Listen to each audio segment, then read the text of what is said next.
I am the Tofu Golem. Please enjoy the video. You begin by ensuring you won't lose mail. Export a PSD backup now because switching protocols removes server sync. Once done, open Outlook and go to File, then Account Settings again to view accounts. Make sure to jot down your incoming Imap host, port, encryption type, and outgoing SMTP details. You'll reuse most settings. This saves time and prevents guessing. Next, we'll add a new POP account while preserving the old Imap account.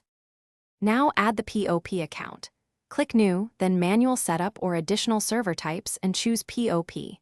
Enter your incoming POP server using the same domain.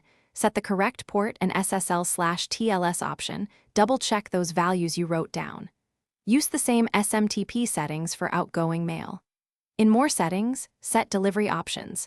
Leave a copy on the server if you want another device to still receive mail. Otherwise, mail downloads to this client only.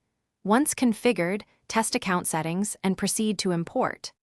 Finish by importing your PSD into the new POP mailbox, and if you want, set that account as default for sending and receiving. Once you confirm all messages and folders are present, remove or disable the old Imap account to avoid duplicates. If something breaks, check the usual suspects.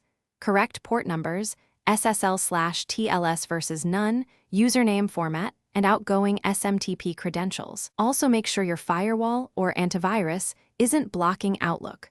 Retest after each change until mail sends and receives reliably. Thanks for watching. Consider subscribing if we helped you today.